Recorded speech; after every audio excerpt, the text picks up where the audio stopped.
A physics engine may need a cushion, a sheet, or a soft robot to deform and recover instead of moving as one rigid block.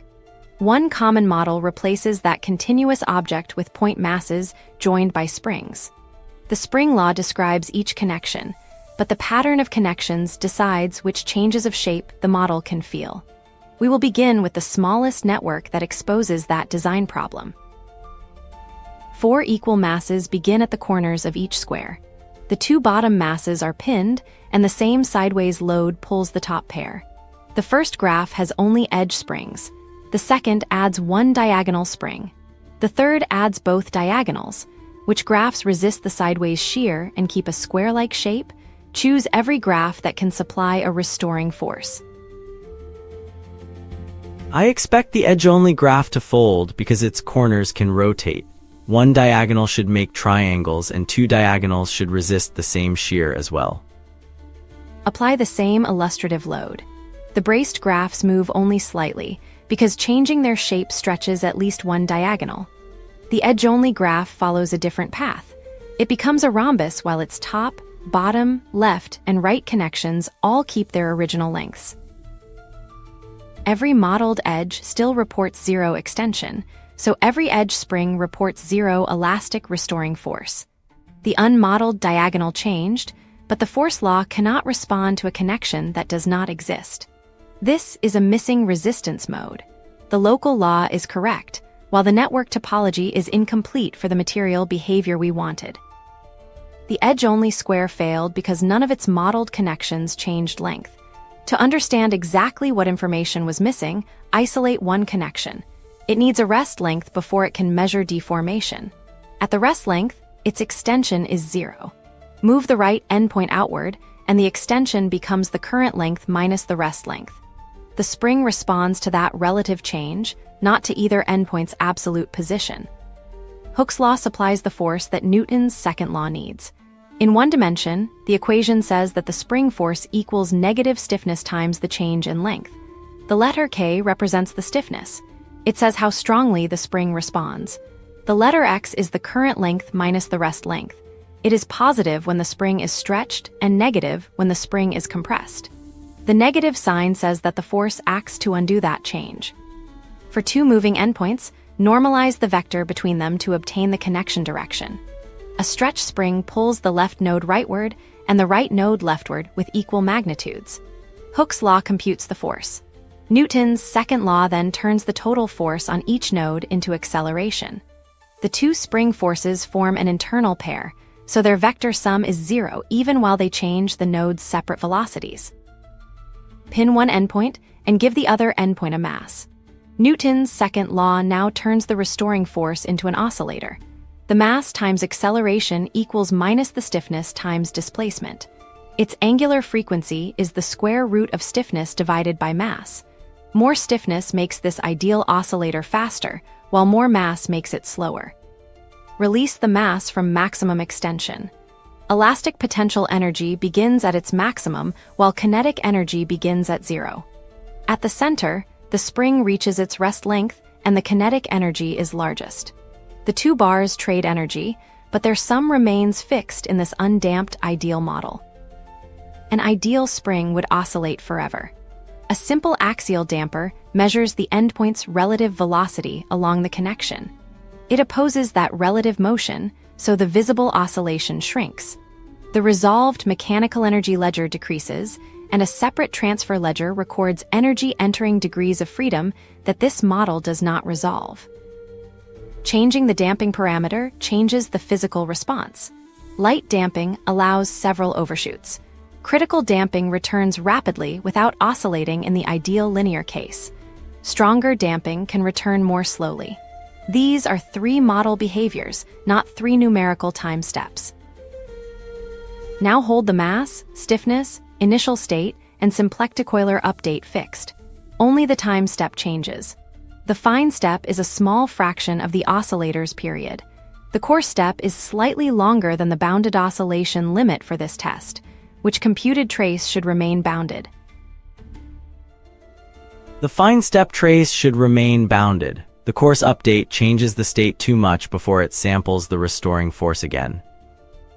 Run both updates. The fine trace follows a bounded oscillation with a small phase error. The coarse trace grows even though the spring law and initial energy did not change. That growth is numerical energy created by the selected update, not physical energy released by the spring. Damping can remove resolved physical motion, but it is not a general repair for an unstable time step. Keep two questions separate. Which force and transfer model do we want? Which stepper and time step can resolve that model? A stiffer network usually makes the second question harder. One connection explains a local restoring force, but a soft body needs many nodes to move coherently. A network repeats the same pair rule for every connection. At the center node, compute the force from each incident spring and damper. Add those vectors, add external forces such as gravity, divide by the node's mass, and update its velocity. Every internal contribution also appears with the opposite sign at the neighboring node. The nodes are not independent oscillators because they share connections. One coordinated motion stretches the lattice. A second motion shears rows past one another. A third bends the whole patch. These are collective modes, patterns in which many local forces cooperate. The available modes depend on geometry and topology as well as mass, stiffness, and damping. Edge connections strongly resist row and column stretch, but an unbraced cell still admits the rhombus mechanism. Diagonal connections make that shear change a modeled length, so the graph can finally produce a restoring force. Return to the opening square and add one diagonal. The same sideways motion now changes the diagonal length. Its spring force opposes the deformation, and the zero-energy mechanism disappears for this ideal two-dimensional frame. The brace did not improve Hooke's law. It gave the existing law the missing geometric information. Connect 16 masses with structural and diagonal springs, give every connection axial damping, and add gravity. Release the lattice. This motion is precomputed by the same paired force assembly we just built, not drawn as an arbitrary squash animation. The lower nodes meet a deliberately simple ground force. During contact, the mesh compresses and stores elastic energy in its springs. As the springs return toward their rest lengths, the mesh returns close to its original square shape. At the same time, the center of the whole mesh rises. This is the rebound. Axial damping makes each later bounce smaller. The ground force is external to the selected lattice, so it can change the lattice's total momentum. The internal spring forces still cancel in pairs when we add them across the whole lattice. A larger frame contains two square cells. Only the left cell has a diagonal brace, and only the two masses beneath that braced cell are pinned. The far end of the right cell remains free. When a downward load acts at that free end, will the whole frame keep its shape? Will the unbraced right cell fold, or will the brace merely add mass without changing the deformation? Choose the most plausible outcome. The pinned left cell should hold its triangular shape, but the free-ended right cell should still fold. The local brace does not constrain the two free nodes in the neighboring quadrilateral. Apply the load. The left triangle changes only slightly, while the right square folds into a rhombus with unchanged edge lengths. The graph now behaves like one object, but its behavior still depends on where resistance and supports were placed. A dense spring network can approximate a deformable object, but making every spring arbitrarily stiff is not a free route to rigidity. The fastest time scale shrinks, and the numerical solver must work harder. Before replacing the network with a rigid body model, we can scale the same local spring rule to a hanging sheet that never touches an obstacle. The 16-node drop made every connection easy to inspect. Now ask whether the same local rule can scale into something that looks like cloth.